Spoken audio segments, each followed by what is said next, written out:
Good morning. Today we will study about lysogenic cycle.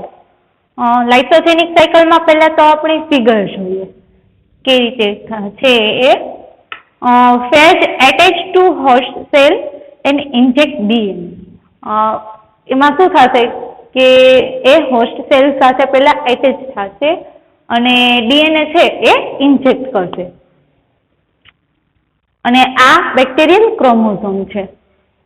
હવે એ સેકન્ડમાં શું થશે એમાં કે બેક્ટેરિયલ ડીએનએ ઇન્જેક્ટ કર્યું પછી ફેઝ ડીએનએ સર્ક્યુલાઇઝ એન્ટર લાઇટિક સાયકલ અથવા તો લાઇસોજેનિક સાયકલ. ફેઝ આ જે ડીએનએ છે એ સર્ક્યુલાઇઝમાં આવી જશે, કાં તો એ લાઇટિક સાયકલ ચાલુ કરશે કાં તો એ લાઇસોજેનિક સાયકલ. હવે લાઇસોજેનિક સાયકલ સ્ટાર્ટ કરે તો એમાં શું થશે કે phase DNA integrate within the bacterial chromosome by recombination becoming a prophase. એમાં શું બનશે? આ પ્રોફેઝ બનશે. આ પ્રોફેઝ છે. એન્ડ એના પછી શું થશે? પ્રોફેઝ બન્યા પછી કે લાઇસોજેનિક બેક્ટેરિયમ રિપ્રોડ્યુસ નોર્મલી, કે લાઇસોજેનિક બેક્ટેરિયમ છે એ રિપ્રોડ્યુસ થશે અને એમાંથી ઘણા બધા સેલ ડિવિઝન થશે. અને આમાં આવે ત્યારે આમાં શું થશે કે occasionally the prophase many excised from the bacterial chromosome by another recombination events, initially a lytic cycle. And sorry for that. એમાં આપણે થિયરીમાં જોઈએ તો the lysogenic cycle replicates the phage genome without destroying the host. Lysogenic cycle host ને destroy કર્યા વિના phage genome નું replication કરશે કે એ host ને છે ને destroy નહીં કરે, એમને destroy કર્યા વગર જ છે ને genome નું replication કરે છે. The viral DNA molecule is incorporated into the host cell's chromosome. Viral DNA A molecule host સેલના ક્રોમોઝોમમાં ઇન્કોર્પોરેટ થાય છે, એટલે ઇન્કોર્પોરેટ મીન્સ કે સમાવિષ્ટ. This integrated viral DNA is known as a prophase. આ ઇન્ટિગ્રેટેડ વાયરલ ડીએનએ એ prophase તરીકે ઓળખાય છે. Every time the host divides, it copies the phage DNA and passes the copies to daughter cells. દર વખતે જ્યારે host divide થાય છે ત્યારે તે જ ફેઝ ડીએનએ ની કોપી કરે છે. જ્યારે હોસ્ટ ડિવાઇડ થાય ત્યારે એ ડીએનએ ની કોપી કરે છે અને કોપીઝ ને ત્યાં જ ડોટર સેલમાં પસાર કરે છે. An environmental signal can trigger the virus genome to exit the bacterial chromosome and switch to the lytic mode. Environment signal bacterial chromosome માંથી બહાર નીકળવા માટે અને વાયરસ જીનોમ ને ટ્રિગર કરી શકે છે. Phase that use both the lytic and lysogenic cycle are called temperate phase. જે લાઇટિક અને લાઇસોજેનિક બંને સાયકલનો ઉપયોગ કરે છે તે ફેઝને ટેમ્પરેટ ફેઝ કહેવામાં આવે છે, કે જે ફેઝ લાઇટિક અને લાઇસોજેનિક બંને સાયકલનો જે ઉપયોગ કરે તેમને ટેમ્પરેટ ફેઝ કહેવામાં આવે છે. Second, lambda phase. લેમ્બડા ફેઝમાં આપણે જોઈએ તો lambda is belong to the family Siphoviridae. તો એ કઈ ફેમિલીમાંથી આવે છે? તો કે સિફોવિરિડી.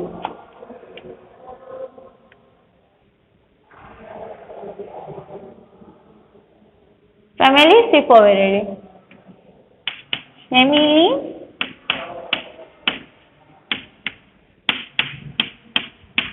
Sipoviridae.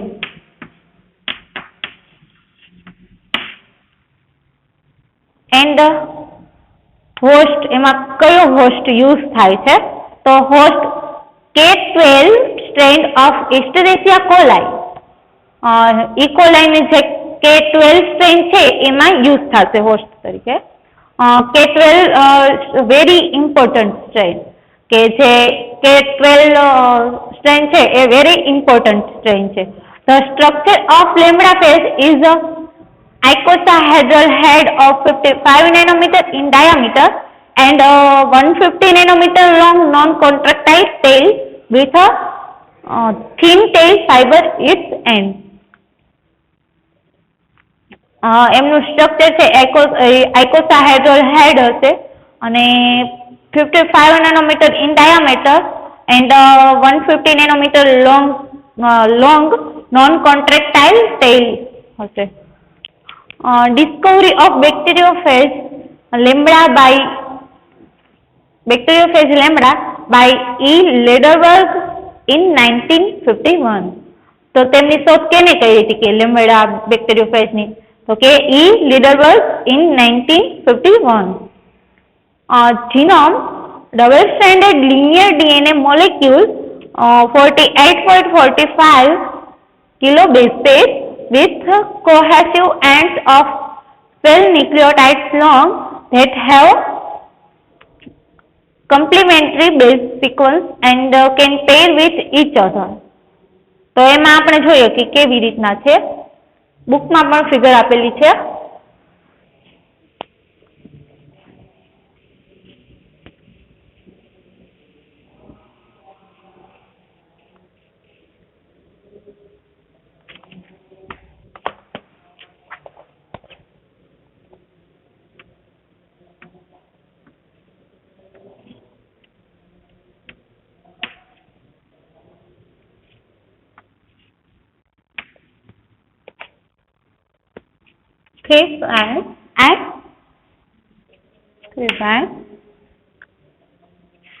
Triple C.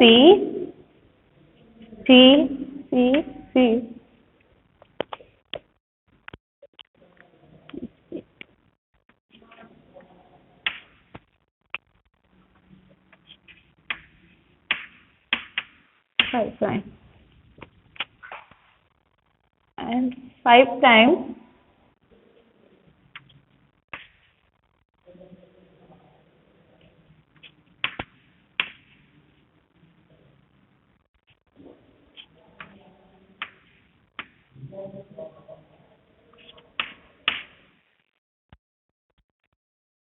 હવે એમાં સર્ક્યુલાઇઝેશનમાં આપણે જોઈએ તો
આ જે સ્ટ્રેન છે એમને આપણે સર્ક્યુલાઇઝેશનમાં જોઈએ તો આ રીતના જોવા મળે છે. Lambda genome. The lambda genome has been carefully mapped and over 40 genes have been located. Lambda genome carefully mapped કરવામાં આવ્યું છે અને 40 થી વધુ જીન્સ લોકેટેડ છે, ત્યાં સ્થિત છે. Most genes are clustered according to their functions with separated groups involved in head synthesis, tail synthesis, lysogeny and its regulation, DNA replication and cell lysis. મોટા ભાગના જીન્સ તેમના ફંક્શન અકોર્ડિંગ ક્લસ્ટર કરવામાં આવે છે, જેમાં હેડ સિન્થેસિસ, ટેલ synthesis, લાઇસોજેની અને તેના regulation, DNA replication અને સેલ લાઇસિસમાં અલગ અલગ ગ્રુપમાં ઇન્વોલ્વ છે. lambda phage can reproduce using a normal lytic cycle. Lambda phase સામાન્ય લાઇટિક સાયકલનો ઉપયોગ કરીને ફરીથી ઉત્પન્ન કરી શકે છે. જ્યારે એ લાઇટિક સાયકલનો ઉપયોગ કરીને ફરીથી ઉત્પન્ન કરી શકે છે.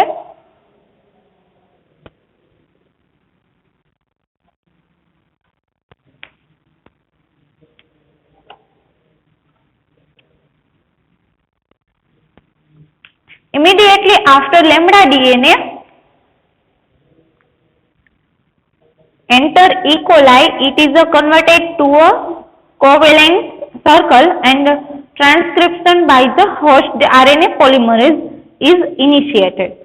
Lambda DNA E. coli માં પ્રવેશ્યા પછી તરત જ કોવેલેન્ટ સર્કલમાં ફેરવાય છે અને હોસ્ટ આરએનએ પોલિમરેઝ દ્વારા ટ્રાન્સક્રિપ્શન શરૂ કરવામાં આવે છે. એમાં આપણે ફિગરમાં જોઈએ તો એમાં અલગ અલગ જીનને આપેલું છે.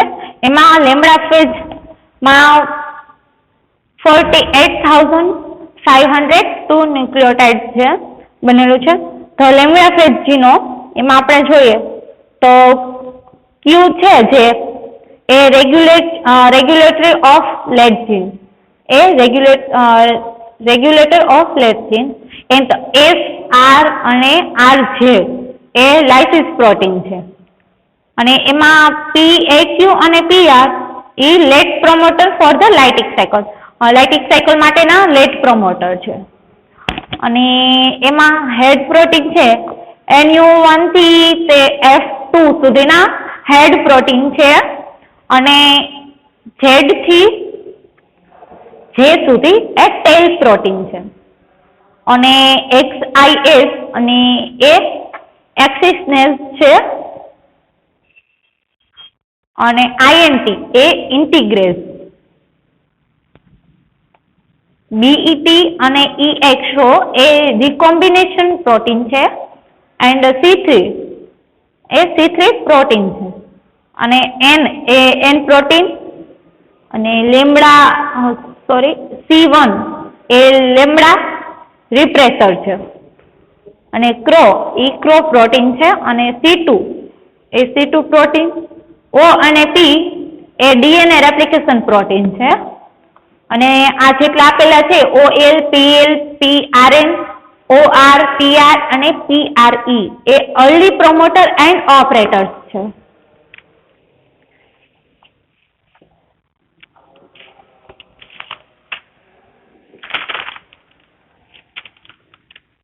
The polymerase binds to both a rightward promoter and a leftward promoter and begins to transcribe in both direction, copying different DNA strains. Polymerase જમણા પ્રમોટર અને ડાબી તરફના પ્રમોટર બંને સાથે જોડાય છે કે એ બંને પ્રમોટર સાથે જોડાય છે અને જુદા જુદા ડીએનએ સ્ટ્રેનની કોપી કરીને બંને દિશામાં ટ્રાન્સક્રાઇબ શરૂ કરે છે. The first genes those are transcribe code for regulatory proteins that control the lytic cycle leftward gene and rightward genes CRO and C2. First gene તે રેગ્યુલેટરી પ્રોટીન માટેનો ટ્રાન્સક્રાઇબ કરેલો કોડ છે જે લાઇટિક સાયકલને લેફ્ટવર્ડ જીન અને રાઇટ જીનનો ક્રો અને C2 નિયંત્રિત કરે છે.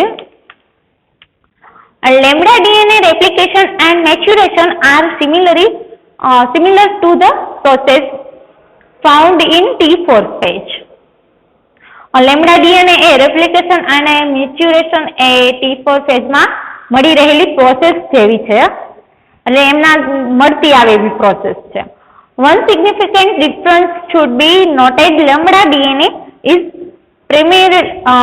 primarily synthesized by way of the rolling circle mechanism to form long concatenamers that are finally cleaved to give complete genome. એક એમાં નોંધવા રહ્યો તફાવત જોવા મળે, ધ્યાનમાં લેવો જોઈએ કે લેમ્બડા ડીએનએ મુખ્યત્વે રોલિંગ સર્કલ મિકેનિઝમના માર્ગ દ્વારા લાંબી કોન્કેટામર રચવા માટે સિન્થેસિસ કરવામાં આવે છે અને એક કોન્કેટામર બનાવવા માટે છે ને એમનું સિન્થેસિસ કરવામાં આવે છે. આખરે એટલે સંપૂર્ણ જીનોમ આપવા માટે મંજૂરી આપે છે એટલે એ આખું જીનોમ બનાવે છે અને એમાં કોન્કેટમર બનાવવા માટે છે ને સિન્થેસિસ કરવામાં આવે છે. આ લેમ્બડા ફેઝ છે, આ ક્વેશ્ચન આઈએમપી છે અને એમાં આ ફિગર છે એ યાદ રાખવાની રહેશે તમારે. Okay, thank you.